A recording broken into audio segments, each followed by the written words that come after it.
ఈరోజు చూశాను ఎంత ఆనందంగా ఉన్నారంటే 32 మంది పెన్షన్లు చనిపోయారంట. చంపేశాడు.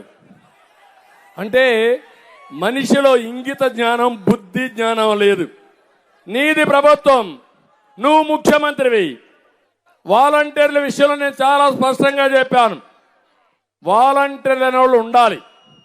ప్రజలకు సేవ చేయండి. మీకు ఇచ్చేది ప్రభుత్వ ధనం. పేదవాళ్ళ ట్యాక్స్ ద్వారా ఇచ్చే డబ్బులు నెలకు మీకు 5,000 ఇస్తున్నారు, సంవత్సరానికి 60,000 ఇస్తున్నారు. ప్రజలకు మంచి చేస్తే నేనేమన్నాం. కానీ వైఎస్ఆర్ కాంగ్రెస్ పార్టీకి ఊడిగం చేస్తే ఒప్పుకోనని చాలా స్పష్టంగా చెప్పాను లేదా? వదిలిపెడతారా మీరు? ఆమోదిస్తారా అని మిమ్మల్ని అడుగుతున్నా. ఇప్పుడు వాళ్ళని ఎలక్షన్ కమిషన్ కూడా డ్యూటీకి వారగా పెట్టారు. తప్పేముంది దాంట్లో? ఇంకొక పక్క 1,30,000 మంది ఉన్నారు. 1,30,000 మంది ఎవరు? పంచాయతీ లెవెల్లో సచివాలయం. అదే నేను ముఖ్యమంత్రి అయితే 1 నిమిషంలో ఆర్డర్ ఇచ్చి ఫస్ట్ డేనే మీ అందరికీ పింఛన్లు ఇంటి దగ్గరనే ఇచ్చేవాడిని. అది నా సమర్థత. నీ దగ్గర డబ్బులు లేవు. 28 నువ్వు ఆర్డర్ ఇచ్చావా లేదా? 3వ తారీఖు ఇస్తానని 28 ఆర్డర్ ఇచ్చాడు. అంటే చంపేయడానికి ముందుగానే పథకం వేశాడు.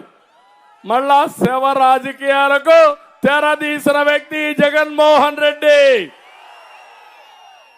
ఈరోజు 32 మంది చనిపోయారన్నావు. అవి ప్రభుత్వ హత్యలవన్నీ. నువ్వే చంపావు. పోలీసులు ఈ జగన్మోహన్ రెడ్డి పైన కేసు పెట్టండి, లోపల వేయండి. వేయాలా లేదా? సేవా రాజకీయాలకి వ్యత్యాసం తెలుసా తమ్ముళ్ళు అని మిమ్మల్ని అడుగుతున్నా. నీకు మనుషులు చంపేసి తద్వారా సానుభూతి పొందాలని వేరే వాళ్ళ పైన నేరం. ఒక సామెత సినిమాల్లో చూసాం. వీళ్లే చంపేస్తారు, వీళ్లే డెడ్ బాడీకి దండేస్తారు, వీళ్లే వేరే వాళ్ళ పైన ఆరోపణలు చేస్తారు. ఏమి నాటకాలయ్యా? పాత నాగభూషణం ఉండేవాడు, పాత విలన్ సినిమాల్లో, తెలుగు సినిమాలో. నాగభూషణానికంటే మించిపోతున్నారు మీరు. నీ ఆటలు సాగనీయం.